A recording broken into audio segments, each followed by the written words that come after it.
Hey everyone, Nod Krai's live stream is over and I thought it was great. I thought it was one of the best live streams that we've had for an anniversary. Now we had a lot of juicy stuff and we had a bit of controversial stuff. I'm going to talk about both. First, the juicy stuff, the good stuff. Nod Krai on a whole as a region feels very open, feels very unique and closely knit. It feels like an actual world basically, because the devs showed that certain people react to certain characters, which is kind of cool. Like it shows that these characters are known. It's kind of like if you pulled for Natlan characters and in the Flower Feather clan everybody recognized Chaska when you talk to that person as Chaska, or everybody was like, oh, Archon, when you talk to anybody as Mawika. So what they're doing in Nod Krai is really interesting with if you're playing as Lauma, the other characters will have certain voice lines that are specific to Lauma only, or if you're playing as Flins or Aino, so it'll be like that.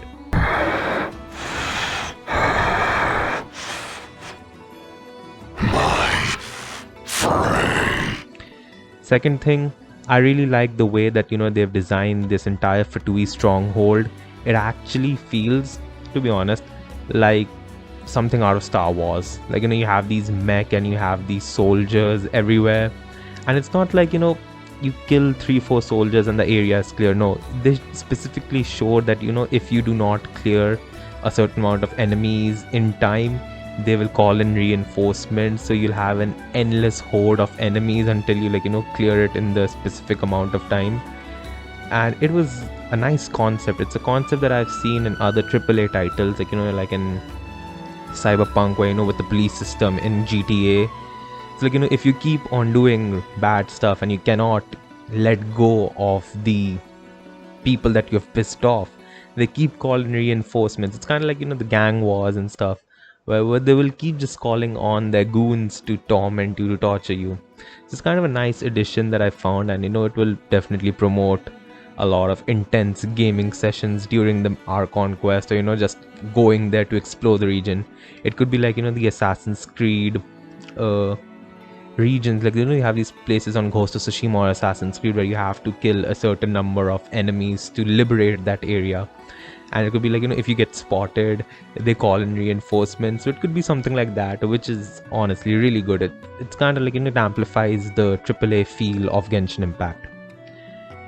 After that, UGC mode, it was one of my most interesting things that I found. Like the UGC stuff, I have worked on Unity. I actually made a very ugly game for my college project, so I really like game designing. I really like creating stuff, but I haven't really found that perfect platform to make stuff. And UGC, the Genshin Miliastra Wonderland, or whatever it's called, actually looks interesting, and it made me want to develop something on it, because it had this really nice UI with the visual connections and all, and the visual graph. And I'm assuming that there will be some code somewhere deep inside that app, because without code you can't really do anything. I also like that they utilized Genshin assets, so these assets are really unique. It kind of creates a peaceful effect on the mind. Like like you look at these Genshin characters and it's not always overly realistic. It's like this, I don't know, it's like something out of a storybook or something. So I like the design and the way that these characters were moving. Like you had a Sims game, you had FIFA, you had something like a third person title, action adventure title, something like God of War or something, or Senua Hellblade Sacrifice or something like that. So the possibilities are endless with UGC, and I am thoroughly excited to test it out. Like I might go ahead and develop something on it. Maybe just start off as a Genshin Impact version of Subway Surfers with Skirk running over abyssal monsters or something like that, or Nahida running over the shrooms or something. It could be something like that, something very basic, but then gradually it could grow. And this is something that I don't think any other gacha company has done yet. Now I wouldn't be surprised if other companies start doing this, because everybody wants to have their Genshin-esque copy. Like Genshin made an open world, so we have Wuthering Waves, we have Enfield, and then we have whatever Azure, Promula, and something other is there. So that's a trend that Genshin starts. So we might see in the future other UGC modes from other gacha companies, but I'm really glad that Genshin is diving into this sort of stuff. And honestly, as somebody who has done engineering, who has interest in game designing and creating games, basically I haven't had the opportunity to do so, but if Genshin provides it, I will be more than happy to pursue it, because it is just amazing. And the devs also said that there were notes and videos that they were preparing for the course and all, so I'm like, I'm just kind of excited for this stuff. So that was the UGC stuff. Thoroughly excited. I'm just waiting, like, when I can when can I install it. So that was the good stuff. And then obviously the anniversary normal stuff, the 20 pulls, 10 pulls in the login and 10 pulls in the mail, and then you have the free 5-star character, you have the usual events for Nod Krai, you have the Archon quest. What they did say was that they were removing story quests for this current Archon quest to integrate it into the main story, kind of like something that Amphorius has done with Star Rail. It isn't the approach, or even Wuthering Waves have done it. It isn't the approach that I personally enjoy, because I really like to keep the main quest and the character quests separate. But being Genshin Impact, I have full faith that they might do something unique, and they might not just completely shill the character in that specific quest and then completely forget about them. Like, I don't believe that Genshin would do that. So on the Archon quest, I'm still kind of skeptical on it, but more can be said when I actually play the game. So yeah, that is it. That's whenever Nod Krai drops. Now that was the good stuff. Now here comes the controversial things that people found out. And personally, I don't really think it's very controversial, but people are making a huge hype out of it, so I have to feel the need to talk about it and give an opinion on it. Please don't take it seriously though, do not take it seriously. It's just my personal opinion, and you can feel free to think whatever you want. And obviously, if you don't like it, the feedback form is available to you. So first off, Genshin finally introduced level 100 into their game. Now, for the past 5 years, we've been playing at level 90. Level 90 is the cap for all the characters. And enemies have had level 103, 105, 110 also in the Stygian Onslaught. Something that I've never seen on my game, but I've seen in videos. And now we finally have level 100. Now, the way that you get level 100 is quite controversial. It's like, it's like when you pull a C6 character, you get Masterclass, Glitter, and the Constellations, right? But what happens after you pull C6? Like in other games, you just get an extra dupe. You get a greater refund on your pulls. That's what happens in Arknights. That's what happens in Star Rail, although they introduced that store shop thingy. I don't really like it. And in FGO, when you pull more characters, like after NP5, you get you get more coins, basically. That's it. So Genshin introduced a new thing, a Masterless Stella Fortuna, Masterful Stella Fortuna something, and that particular item increases the level cap for any character. Like, it can go from 90 to 95 when you use one Masterless Stella Fortuna, and then if you use two, you can go from 95 to 100. So basically you need 3 copies, 3 items, 3 Masterless Stella Fortuna to get a character from level 90 to 100. So that means if you pull for C6 characters, you need to pull for C7, C8 and C9 to get them to level 100. Or if you you lose the 50/50s and you have a standard character at C6 and you get another copy of them, then they give you that Masterless Stella Fortuna. Now overall, personally, I don't really give a damn about this stuff. It's like a star, a badge system. You're pinning your favorite character. Like, this is my favorite character. You see, it's level 100, so that's my favorite character. Kind of like that. Kind of like how people C6 their characters out of love, because this game doesn't demand C6 at all. I've been completing the entire Spiral Abyss cycles, the Imaginarium Theater cycles, Stygian Onslaught up till Menacing, because I don't really give a damn about the feather and the skins and all. I've been clearing all of that with C0 characters. Like, I don't have any 5-star except I think Hu Tao, who is C1. That's the only limited character that I have a constellation for. Every other character is C0. I do have some R1s though on characters that I enjoy, that I love, but not every character has their R1. And also the biggest thing is that my skills on my characters are level 6, level 7, level 8. I have all my crowns in my inventory since I've started playing this game, I think way back in version 1.6. I have all the crowns. I have like 42, 43 crowns, or maybe more than that. I haven't crowned a single skill on my character. And most of my supports are still on level 6, level 7, or level 8. And my weapons, only 5-star weapons or certain other weapons are level 90. Otherwise, majority of them are level 80. So I don't even do that. Like, I have a lot of materials in my inventory and I don't really go ahead and do the min-maxing and the maxing of everything stuff. And this game isn't tough. Like, I can clear stuff with the C0 R0 character using a level 80 weapon with skill levels at level 7, level 8, no crowns on anybody. Spiral Abyss cleared, Imaginarium Theater cleared, Stygian Onslaught I can clear Menacing, which is like good enough for me. And I don't know, I just don't really understand the craze for this, oh, level 100 is locked and this and that. Like, level 100, it's probably only because you have that 100 title, like, that's level 100, because 100 is such a huge number. Every test paper is scored out of 100, everything you get, you have 100% on something. So 100 is just because of the number that's causing an issue, I think.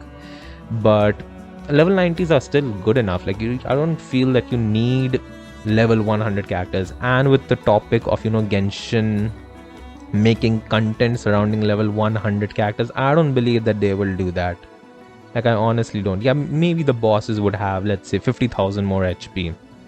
But with another skill level pop, or, another weapon stuff, or maybe a crit rate, crit manage, rotation management, you'll be able to get it, because it's not that difficult. I mean, this game for the past 5 years has the least amount of power creep that I've seen.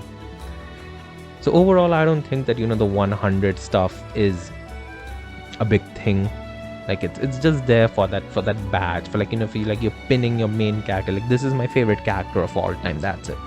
I do not think that Genshin will start creating content revolving around level 100 characters, because for that you need to have majority of the characters be able to reach level 100 easily, which is next to impossible. So it's kind of like, just a whale thing, like the skin from Stygian Onslaught. It's something like that. It's not really big. I don't think it's really big. But that is my opinion on this level 100 stuff. After that, we have the free 4-star, the free constellations. Like, in a year you can get up to 4 free constellations for any standard or limited character that has been released up till version 3.8, but it excludes all the Archons, Yelan, Kazuha and Alhaitham for some reason. Now obviously Kazuha, Yelan and Alhaitham are top tier characters and they are very strong, so Hoyoverse probably does not want to give them off for free, even though their constellations are not the best. But you have other characters who are getting free constellations. Now this I found to be it's a good thing. Like, I find it to be a very good thing, because there are certain characters that I really want constellations for.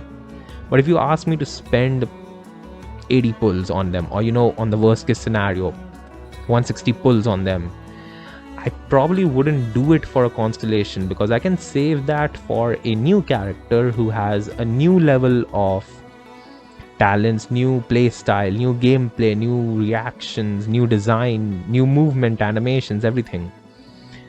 So I would rather save my pulls for a new character than get a constellation. That's why majority of my 5 stars are C0s. Now with this free stuff, with a free constellation, it opens up so many routes, because my old characters that I want constellations for, like I want constellations for Nilu, I want constellations for Shenhe, I want constellations for my Hu Tao, for I don't know, Ayaka, Miko. I have these characters at C0, but I really want them to be viable in today's time, because they are characters that I absolutely love. Enter this Tempest event thing, which is a permanent thing, which is like, a 12-week stuff. Like, after 12 weeks it's going to upgrade, so you can choose again the next character that you want. So it's kind of like in a year you get 4 constellations. 12 weeks for one constellation. I like this, although many people don't like it because they probably joined in versions post 3.8, like in the 4.x era when Fontaine released or when Natlan released, so they don't have those characters. That's the one section that I saw people complaining about. The other were the people who are meta focused, like they don't give a crap about these characters. But somebody who really loves Nilu, who really loves Yaimiko, who really loves Hutao, I would not mind a free constellation just by doing weekly stuff. Like, I just log into my game, I do those 5 commissions, I beat up a few bosses, I spend a few resin, and boom, I'm one step closer to a new constellation. That constellation may prove to be worthless down the road, but who cares? It's a free stuff. Anything for free, I'll take it. Because it's free. You're getting a free constellation. Irrespective of how it is, it's a free constellation. It's a big boost to your character. Nilu has gotten increased in her water ring, which is very, very good because that gives her almost 100% uptime on her Nilu Bloom stuff. Hutao C2 or C1. Hutao C1 gives her the ability to not consume stamina when she does charge attacks, which is her biggest form of dealing damage. Yaimiko on her C1 restores energy, which is really necessary for her because her energy recharge absolutely sucks and she has a huge energy burst cost, which is only mitigated if you're playing her with Raiden Shogun. But if she's the solo electro character in the team, it's rough. You have Baiju, whose C1 gives him 2 charges, which is again really good for energy stuff. Shenhe, as I said, 2 charges on her C1, energy stuff. It is viable, it is good. And then you have other characters that people might be interested in: Eula, Klee, Albedo. You even have the standard characters. You have Dia, Wanderer, or Sino. So it's like it's respecting people, respecting fans of these old characters. Because I haven't used Nilo since Natlan began, because there hasn't been an abyss that focuses on Dendro, that focuses on Bloom. In Imaginarium Theater, I use Nilu often because she is amazing over there, and especially Nilu Bloom. It is the most broken form of gimmick that they have introduced. It is so overpowered that it's insane. It is absolutely insane. But it's a very small niche. So if I have the ability to increase my niche that I used to play, why wouldn't I go for it? And plus, in the end, it's a free stuff. You get it just by playing the game. You don't have to do anything. So I found that stuff to be amazing. But these are the 2 things that people find controversial. Overall, I absolutely loved this live stream. I can't wait for Nod Krai to come. Columbina, Nefer, Yahoda, Inefa, Aino, Lauma, Flynn, Sandrone, and the Nod Krai Nation itself. The visuals were gorgeous. The animations that they showed us, the 2 animations, especially the one with the arcane visual style, that was a real standout because I absolutely love that shit. Even though I haven't watched Arcane, like I haven't seen it, but it was amazing. That was fabulous. And then you have the optimizations with the artifacts, which is once again amazing because I have a lot of 3-piece artifact sets that are at level 0, and I'm scared to level them up because I do not know in what they will go, and I do not want to waste my artifact EXP into raising something that has maybe 2 crit stats and 1 flat attack stat, and then when I raise it I get another flat defense stat, so that automatically makes the artifact shit. Because what if those pulls that I invest in further go into flat attack or flat defense? It's not worth it. So obviously I like the artifact update and the feather and all. It's just amazing. So with that being said, I think this live stream was really good. And this is just somebody who's been playing the game for the past 4 years and who has been a spender since the past 2 years. Like Velkin player, I've been buying Velkin since Fontaine, I think, or maybe a little bit before Fontaine, if I'm correct. But that is it. And once again, let me know your thoughts below, like, what you were excited about, what you aren't excited about. And I will catch you in the next video. Please subscribe to support me, because it really means a lot to me. And see you soon. Goodbye.